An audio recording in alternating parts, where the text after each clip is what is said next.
Welcome back to the deep dive, where we kind of take all those research papers and books, that you've been meaning to read and boil them down to their, most fascinating elements. Before we get started, though, make sure you hit that subscribe button and click the bell icon so you don't miss out on any of our future deep dives. Okay, so today we're focusing on a pivotal event in India's struggle for independence, the Quit India movement. It's 1942, World War II is raging, and India under British rule is well on the verge of an unprecedented rebellion. We're going to kind of break down this period, making it crystal clear, whether you're a UPSC aspirant prepping for your modern Indian history exam or just a history enthusiast, wanting a deeper understanding of how India achieved its freedom. Yeah, I think what's really intriguing about the Quit India movement is it wasn't some spontaneous combustion. It was a culmination of years of mounting frustration, broken promises, and a yearning for self-rule that had been simmering for decades. So it wasn't just one thing that sparked this movement. It was a buildup of a lot of different pressures. What would you say were the main factors that finally pushed things over the edge? Well, imagine you're an Indian in the early 1940s.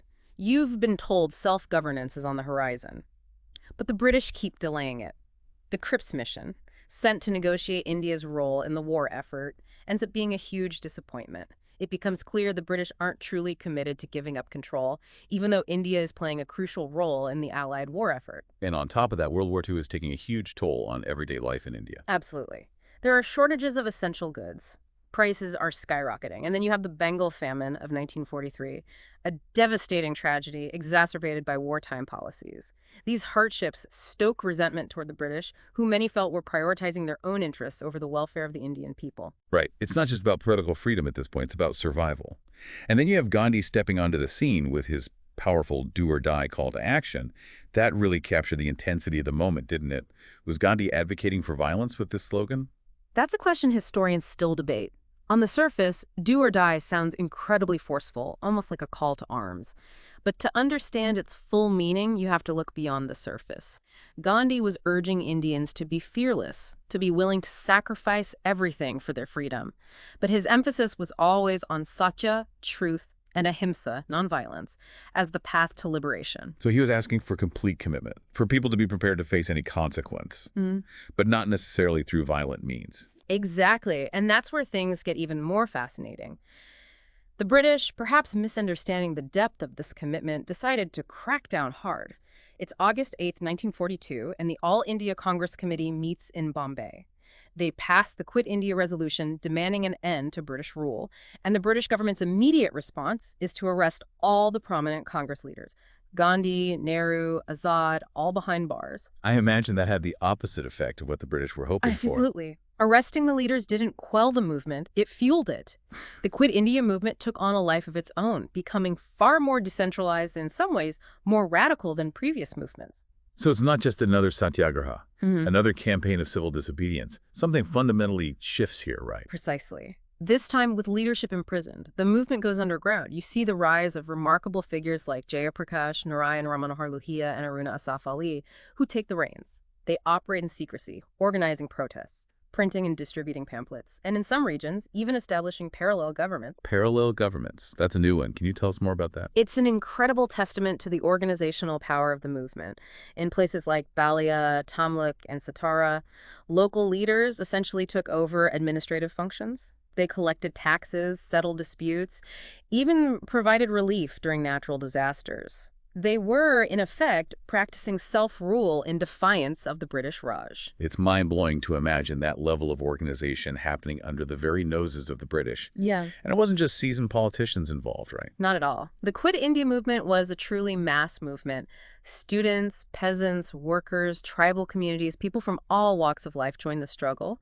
Even some government officials secretly supported the movement. And of course, the role of women was absolutely critical. Yes. Tell us about that. Women were at the forefront of protests. Yes. Organizing boycotts, spreading awareness, even engaging in acts of sabotage. They took on leadership roles despite facing incredible risks and societal pressures. So we have this incredibly diverse group of people united by a common desire for freedom. But no movement is without its challenges. What were some of the limitations faced by the Quit India movement? The biggest challenge, I would say, was the lack of centralized leadership due to those mass arrests. This led to some fragmentation and inconsistency in strategy across different regions. The movement wasn't a perfectly unified force. There were internal debates and disagreements about the best path to independence. Plus, not all political groups were on board. The Muslim League, for instance, opposed the Quit India resolution, which is a reflection of the increasing communal tensions brewing within Indian politics at the time. It's important to remember that even within a movement fighting for a common goal, there are complexities and differences of opinion. Absolutely. Studying history isn't about memorizing a simple narrative. It's about understanding those complexities, the nuances of different perspectives that shape events. And for those of you preparing for the UPSC, it's about being able to analyze those complexities and present a well-rounded understanding of the period. That's great advice. So while the Quit India movement may not have directly led to India's independence on that day in August 1942, it clearly had a profound impact. It's almost as though the British accidentally lit the fuse to their own departure by trying to suppress the movement. You could say that. The British faced incredible pressure on multiple fronts. They couldn't ignore the sheer scale of the uprising and the disruption it caused. The war was stretching their resources thin, and they needed India's cooperation more than ever. The Quit India movement forced them to confront the reality that their hold on India was weakening, and that they couldn't maintain control through force alone. It was a turning point. Yeah. A clear signal that the status quo couldn't hold much longer. Exactly. It's crucial to remember that the Quit India movement was about more than just forcing the British to leave. It was also about shaping the vision of an independent India. It wasn't just about tearing down the old system, but building something new in its place. Mhm. What kind of India did those involved in the movement envision? They dreamt of a truly democratic and inclusive nation, free from all forms of exploitation, colonial, social, and economic. There were strong calls for social justice, economic equality, and a political system that truly represented the will of the people. It's quite a radical vision, especially considering the context of the time. Did those aspirations influence the kind of India that emerged in 1947? Undoubtedly. The Quit India movement injected a sense of urgency and idealism into the struggle for independence. It broadened the base of the movement, bringing in people from all walks of life, and instilled a sense of ownership over the fight for freedom. It made it clear that independence wasn't something that would be granted, but something that had to be fought for and won. So even if it didn't directly achieve immediate independence, it played a crucial role in shaping India's destiny. It's like that saying, sometimes the journey is just as important as the destination. Exactly. Yeah. And the lessons from the Quit India movement, the power of mass mobilization, the importance of unity and sacrifice, the vision of an inclusive and just society, these continue to resonate in India today. It's inspiring to think about how those who participated in the movement, despite facing such immense challenges, helped pave the way for the democracy we see in India today. But it's also important to remember that this was a complex and multifaceted movement. Not everyone agreed with the Congress's approach, and there were internal divisions and debates, right? Absolutely. We can't forget that the Muslim League, for example, opposed the Quit India movement, advocating instead for a separate Muslim state. This underscores the growing communal tensions that ultimately led to the partition of India. And even within the Congress, there were differing viewpoints on the use of nonviolence and the best strategy for achieving independence.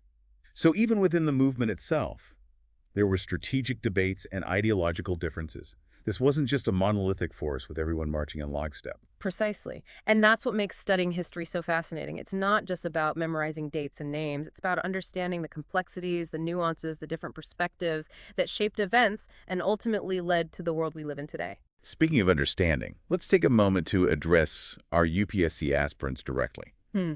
You folks are likely buried in textbooks right now, preparing for those exams. Yeah. What are some key takeaways from the Quit India movement that you should absolutely know? First and foremost, you need to understand the context. Why did this movement erupt in 1942? What were the social, economic, and political factors that led to this boiling point? Don't just memorize a timeline. Dig into the motivations, the underlying tensions that made this moment inevitable. It's about going beyond the surface level facts. Right. And getting into the why behind the events. Right. Secondly, delve into the diverse perspectives. Explore the motivations and actions of the various groups involved, from the Congress leadership to the grassroots activists, from those who supported the movement to those who opposed it. It's about getting the full picture, understanding the complexities of the political landscape and the social dynamics at play. Exactly. And thirdly, analyze the impact. How did the Quit India movement influence the course of India's struggle for independence? How did it shape the political landscape and the eventual transition to a free India? Excellent point. And for our listeners who aren't preparing for exams, Yeah. it's still crucial to reflect on these points. History isn't just about the past. It's about understanding how past events continue to shape the present. So as you learn about the Quit India movement, think about its legacy. How did it contribute to the India we see today? What lessons can we draw from it? How can we apply those lessons to the challenges we face in the 21st century? Those are excellent questions for all of us to consider. And that's precisely what we're aiming for here on the Deep Dive. We want to spark your curiosity, encourage critical thinking, and help you connect the dots between history and the world around you. Well said. Now, before we move into the final part of our deep dive, let's revisit those remarkable stories of courage and resilience that emerged from the Quit India movement. We talked about the underground networks, the parallel governments, and the widespread participation of people from all walks of life. But there were countless individual acts of defiance, both big and small, that kept the momentum of this movement going. These are the stories that truly bring history to life and remind us of the human cost of freedom. Absolutely. Take the story of Usha Mitha, for example. She established a secret radio station to broadcast messages of resistance and maintain the spirit of the movement during a time when information was tightly controlled. Or think of the countless women who risked their lives distributing pamphlets, organizing protests, and even sheltering underground activists. Their bravery and dedication were essential to the movement's success. It's easy to get caught up in the larger political maneuvers, but it's these individual acts of bravery, often by ordinary people, that truly demonstrate the power of a movement. They remind us that even in the darkest of times, the human spirit can shine through, and that even seemingly small acts of resistance can contribute to monumental change. So we've been talking about the Quit India movement, its origins, its radical turn, and the incredible stories of those who participated. But it's also crucial to understand its long-term impact. So where do we go from here? What's the legacy of this movement? Well, the Quit India movement may not have achieved immediate independence, but it dealt a significant blow to British authority in India. The widespread unrest, the sheer scale of participation, forced the British to confront a new reality. Their grip on India was slipping. So it acted as a wake-up call for the British, showing them that the old ways of doing things wouldn't work anymore. Exactly. It shifted the balance of power and set the stage for future negotiations. Remember, World War II was still raging, and the British couldn't afford prolonged unrest in such a crucial colony. They needed India's cooperation, Right. especially with the war effort, right? Absolutely. The Quit India movement made it crystal clear that cooperation wouldn't come cheap. The British had to acknowledge India's demand for self-rule, and that realization ultimately led to the negotiations that resulted in India's independence in 1947. So even though independence didn't happen overnight, the Quit India movement planted the seeds for it. It was a turning point that couldn't be ignored. Precisely. And it wasn't just about political change. The movement had a profound social impact as well. It empowered ordinary people, instilled a sense of national unity, and gave voice to aspirations for a more just and equitable society. It's incredible to think about the ripple effects of this movement. It wasn't just about getting rid of the British. It was about imagining and shaping a new India. And that's a crucial takeaway for our listeners, especially those preparing for the UPSC exams. The Quit India movement wasn't just a historical event to memorize for a test. It was a catalyst for change that continues to shape India today. So as we wrap up this deep dive into the Quit India movement, what's the one key insight you'd like to leave our listeners with? I'd say the Quit India movement reminds us that change is possible, even when facing seemingly insurmountable odds. It teaches us that courage, determination, and the willingness to stand up for what's right can truly make a difference. And it highlights the importance of understanding our history, not just as a collection of facts and dates, but as a source of inspiration and a guide for building a better future. Beautifully said. And for all our listeners out there, don't stop here.